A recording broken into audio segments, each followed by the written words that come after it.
एगो मेहरारू के फरियाद बा झुलनी गढ़ावे के, वही पे एगो गीत सुनाए। कोयल कूके बार बार तरसे जिया हमार, कोयल कूके बार बार। तो बताइए निमिषा जी, आपके सावन का महीना में कौन चीज बहुत अच्छा लगला?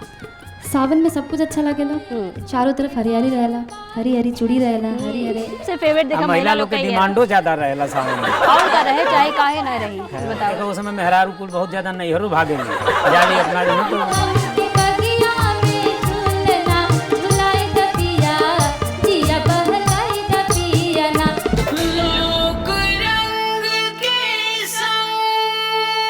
के स्पेशल कजरिया एपिसोड हमनी के जो न कलाकार और पूरा जो न हमनी के जो न कलाकार परिवार टीम एकदम डटल बड़े रहुआ सबके सुनावे खातिर बढ़िया बढ़िया सावन के आप लोग गीत सुनी, मजा ली, आनंद ली। और यही के साथ चलत तनी हम बागी बलिया निमिषा शर्मा जी के बुलावे और आई तनी पूर्वांचल के कजरी के मजा ले ली। आई निमिषा जी।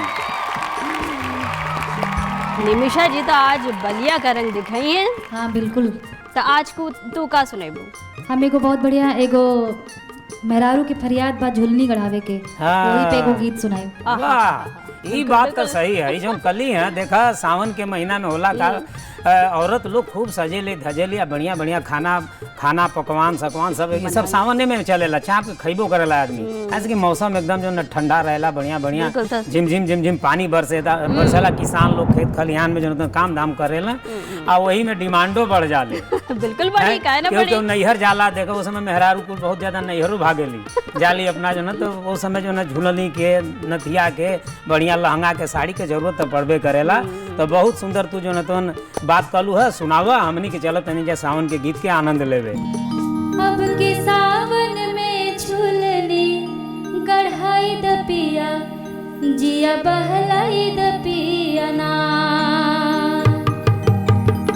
अब के सावन में हो, अब के सावन में हो, अब के सावन में हो, अब के सावन में झुलनी गढ़ाई द पिया, जिया बहलाई द पिया ना।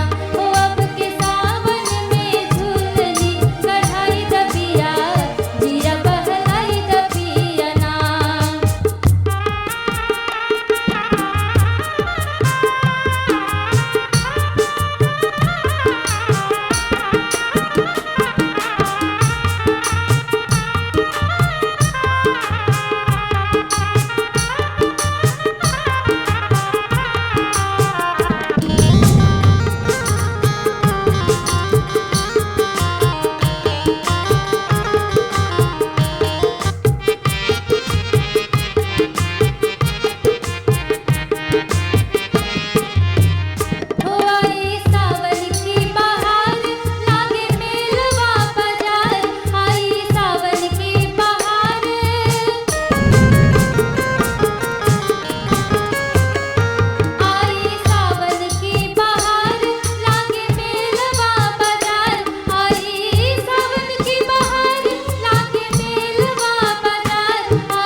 सावन में झूलनी गढ़ाई द पिया हैं? जिया बहलाई द पिया देख ना। लो वाह बात बा, बहुत ई औरतन में जो ना खूबी होकेला सावन के महीना में कैसे गाना जो ना कजरी सुना के कहता रहेगी। तब का और का झुलनी गढ़ाए द पिया, तो गढ़वाए को तो बटबे क्या गढ़वाए चाहिए, जाना कि नहीं, सावन का महीना ये लिए होला। तो बताइए निमिषा जी, आपके सावन का महीना में कौन चीज़ बहुत अच्छा लगला? सावन में सब कुछ अच्छा लगेला। चारों तरफ हरियाली रहेला, हरी हरी चूड़ी रहेला, हरी हरे कपड़ा रहेला, हरा हरा बिंदी रहेला, अब बारिश का फुहार, और झूला रहेला। झूला सबसे फेवरेट देखा महिला महिला लोग लोग के का ही है। डिमांडो ज्यादा रहेला सावन में। और का रहे चाहे काहे ना रही, बतावा तब का। चलो बहुत बढ़िया निमिषा जी, बहुत बढ़िया गौली, बहुत बहुत चली, बड़ा धन्यवाद। जो ना सुंदर जो ना तो कजरी जो ना तो प्रस्तुत कैलू, तू बैठा हैं बिल्कुल, और वह सब देख रहल बानी सुंदर सुंदर जो ना गीत गौनई कजरी।